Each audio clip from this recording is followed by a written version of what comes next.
Hello everyone, and welcome back to Scary Interesting. In this video, we're going to go over two disturbing incidents where cavers went into the water deep inside caves and then something horrifying happened to each of them. As always, viewer discretion is advised.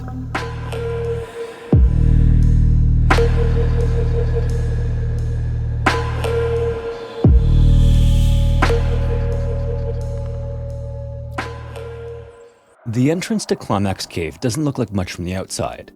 It's just a yawning sinkhole tucked away in the pine woods of Decatur County, Georgia. There are no signs or even hints of the vast labyrinth hidden below ground. For most people, it's just another patch of private land outside the town of Climax. For cavers, however, as is often the case, Climax Cave is something else entirely.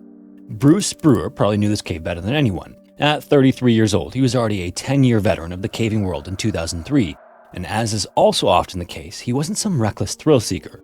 Bruce was meticulous, thoughtful, and deeply respected by those who knew him. And to him, the caves weren't just holes in the ground, they were hidden worlds of delicate ecosystems few people would ever see. And Climax Cave was one of his favorites. Bruce had been through it more than 100 times, crawling, climbing, and squeezing his way through nearly 8 miles or 13 kilometers of mapped passages. This makes it the second longest dry cave in the entire state. Dry in this case is a relative term though, because although it lacks the steady streams and flowing rivers of wetter caves, there are still pools of water throughout. The entrance itself is a massive sinkhole that drops 30 feet or nearly 10 meters. 3 main passageways sprawl out from there, each with their own unique features. One is a wide hole that needs to be rigged with rope. Another is a chimney tube, narrow and slick, that forces cavers to suspend themselves in midair. And then there's the shaft. This route is easy to climb, but often slick with a thin waterfall on the way down. From there, it's mud, rock, and crawling through tight spaces where your chest scrapes the stone and squeezing through fissures barely wide enough to breathe in. There are also whole rooms in places that are tall, cathedral-like chambers, but they are a rare, brief feature before the next belly crawl or vertical drop. Then, somewhere deep inside is an area known as Razor Hall. This is a jagged room suspended above a deep pool named for the blade-like formations that jut from the ceiling, and Razor Hall is both a landmark and a warning. This was the thing about Climax Cave. It didn't matter how many times you'd been there, the mud, slick rock, and hidden pools could combine to change conditions overnight. Water could rise, air pockets could vanish, and passages that had been safe 100 times before could suddenly become completely impassable. On July 12, 2003, Bruce was leading 7 other rookies and caving novices into the cave. He had led environmental groups, curious students, and seasoned cavers alike, but that day's group was composed of researchers from a nearby ecological center. All of them were bright and eager, but most had never set foot in a cave like this, and some had never set foot in a cave at all. Still, it was going to be a fairly simple tour that included a few thousand feet of crawling, walking, and climbing. Bruce would show off the cave's vast rooms and point out fragile formations, and maybe they'd catch sight of the massive bat colony that called Climax Cave home. That was the real mission. The group Bruce was leading wanted to study the bats and hoped to record their calls and sounds while observing their behavior. So at around 11 a.m., they entered the cave, slipping down through the sinkhole and into the darkness. And it didn't take long before the mud coated everything. Hours passed afterward and they crawled and climbed, then rested, then started the cycle all over again as the bats screeched overhead. By early evening, the group reached Razor Hall, which was the last major landmark before the loop turned for home. Bruce knew this room well. It was a wide chamber with a deep pool at its center, and across the pool, a natural partition separated Razor Hall from the next chamber known as the Turnage Room. Usually, this area presented few problems. If the water level was low, you could swim under the partition or carefully squeeze along a narrow ledge above the pool to get through. But Bruce immediately knew that things were different when the group entered the hall this time. Recent heavy rains had changed everything. Bruce stood at the water's edge, staring down at the pool. The water was higher than he'd ever seen it, and there was no ledge to crawl along anymore. For the first time all day, the weight of where they were seemed to hit everyone at once. They were hours into the cave, miles from the entrance, with no easy way forward and no simple way back.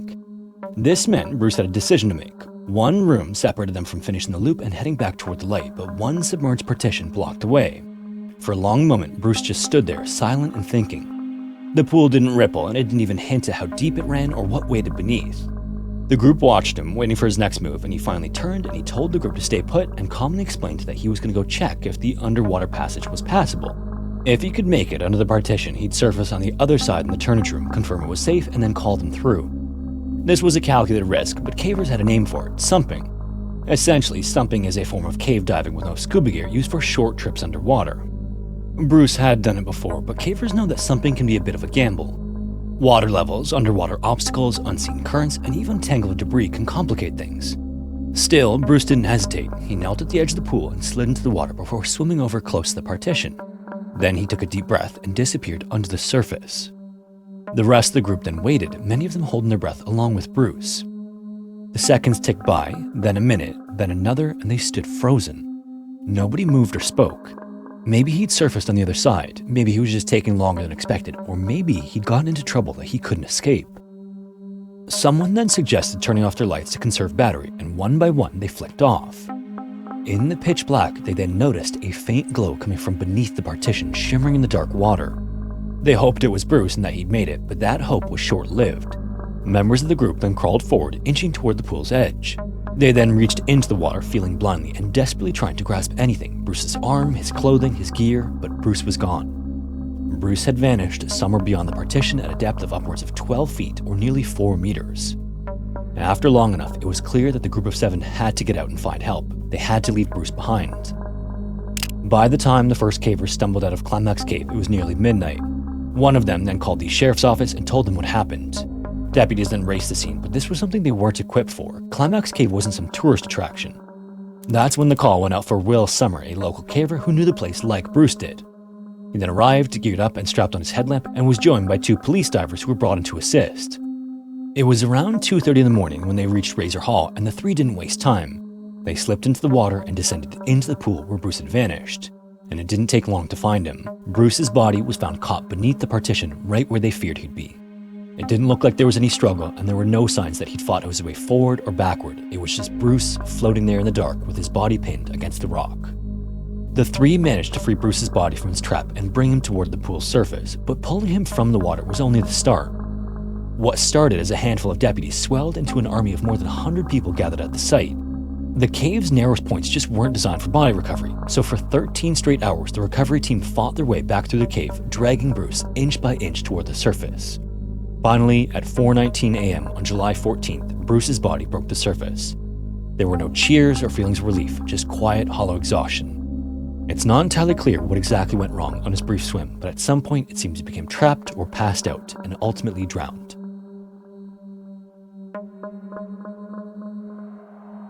Kahurangi National Park is the second largest of New Zealand's 13 national parks, taking up 2,000 square miles of space on the country's South Island.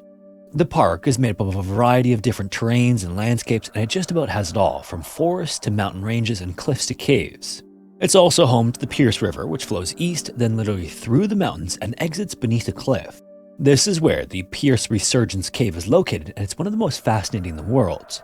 In cave terminology, a resurgence is defined as the exit point where an underground stream becomes a surface stream, and the Pierce Resurgence is known as the deepest cold water cave in New Zealand and Australia.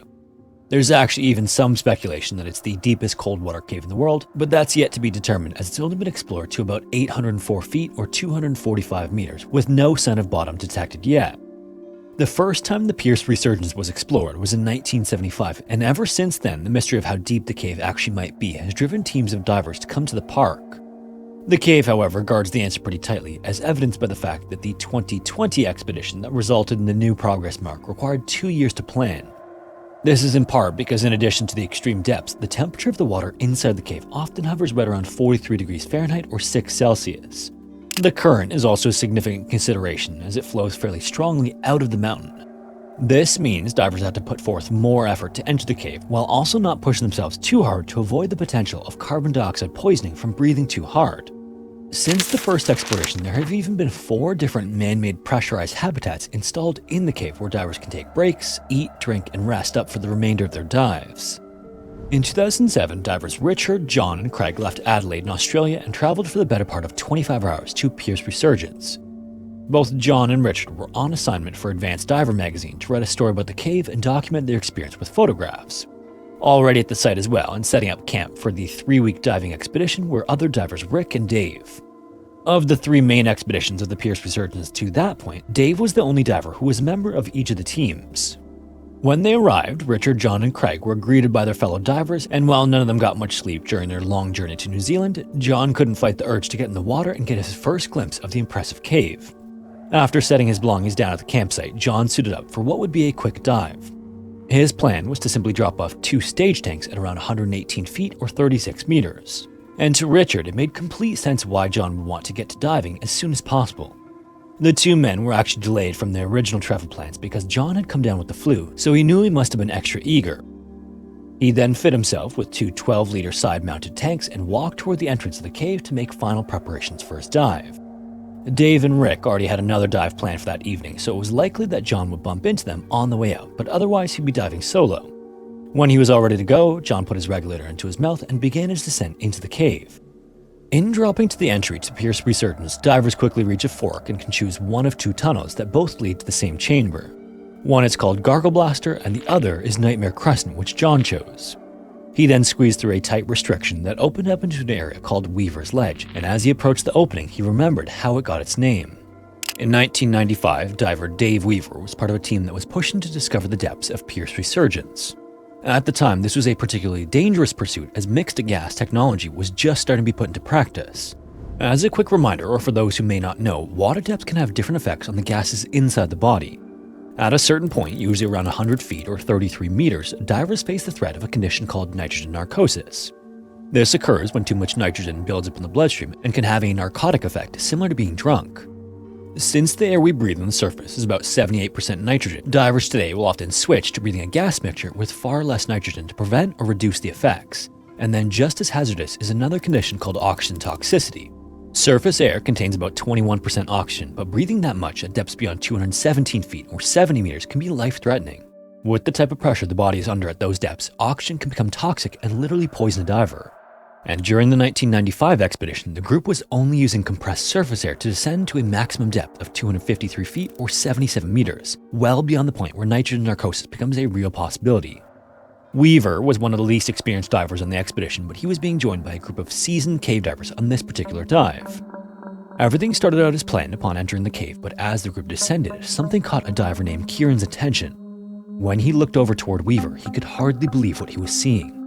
At around 236 feet or 72 meters, Weaver started venting air from a valve on his dry suit, and a moment later he lost consciousness and started to sink fast with his regulator no longer in his mouth.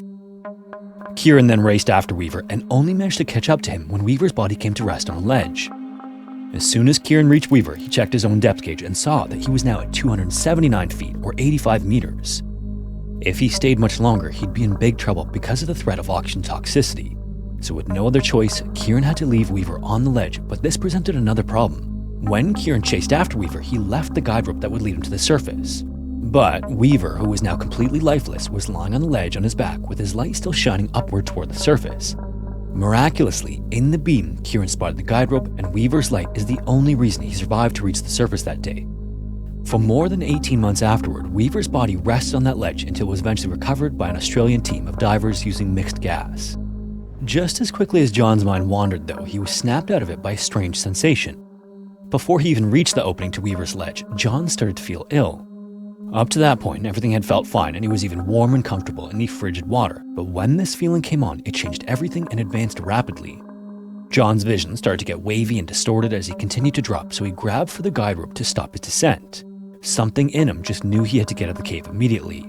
He then switched directions and started to ascend, but suddenly he saw the tunnel as if it were a distorted dream. The ceiling became the floor and everything was twisting and contorting. To make matters worse, he came into contact with the cave walls, which sent a plume of sediment into the water, reducing visibility to zero. He then lost all sense of which way was up or down, left or right, and fear started to rise in him that he was going to pass out. Desperately, he tried to swim toward the surface, but it would take a few moments before he realized he was going the wrong way. Luckily, he managed to clear the silt in his panic, and then he looked up and saw ripples of the surface reflected against his flashlight and started to ascend toward them. When he broke the surface, a sense of relief immediately washed over him, but it didn't last because John hadn't actually reached the exit of the cave. He was now stuck in an air pocket. Descending again just wasn't an option with how he was feeling, and he knew his best chance of survival was to wait his condition out or wait to be found. Somewhat ironically though, in an interesting twist of fate, John had actually found himself in a somewhat similar condition before. During an earlier dive in his career, he waited for more than 30 hours to be rescued, but in his current condition, he doubted he had that kind of endurance. His only hope was a brief conversation prior to his dive. Dave had told him about this particular chamber, but he said he had never been in it himself. Back at the surface, Dave and Rick performed their final equipment checks and descended into Pierce Resurgence while John waited in the air pocket. The last time he was trapped in a cave, he was at least able to pull himself onto dry land and had food to eat. As he looked around the chamber though, there were very few options to get himself out of the water.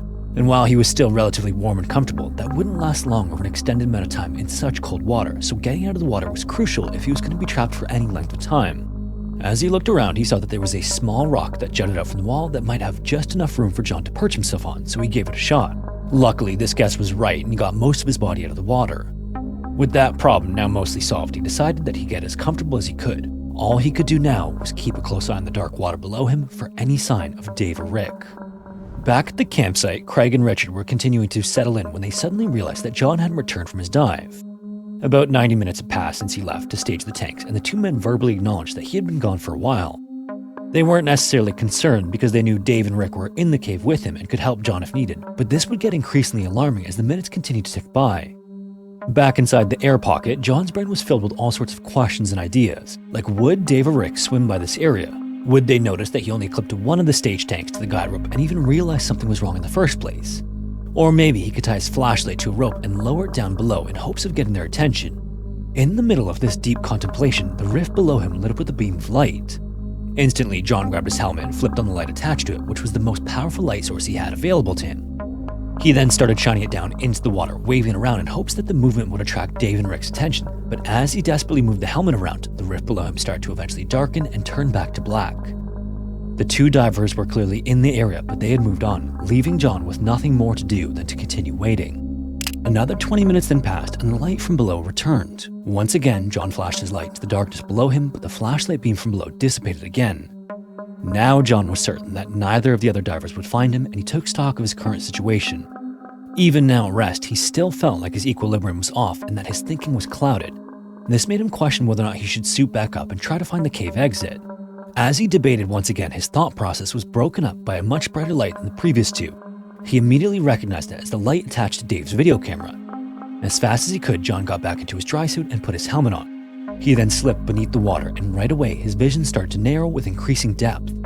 Keeping one hand on the wall to maintain some semblance of balance, John was determined to remain conscious and get to Dave. Just then, he spotted the unmistakable bright yellow shell of Dave's rebreather apparatus, and John signaled as best as he could under the circumstances with his flashlight. As he did this, his vision continued to get worse and his dizziness grew in intensity. He knew that he had to get back into the air chamber immediately. Once he popped out of the water though, there was Dave resurfacing with him. John then took his regular out of his mouth, overly relieved that he'd been found, and in between large gulps of air, he told Dave that he had messed up and that he was in big trouble.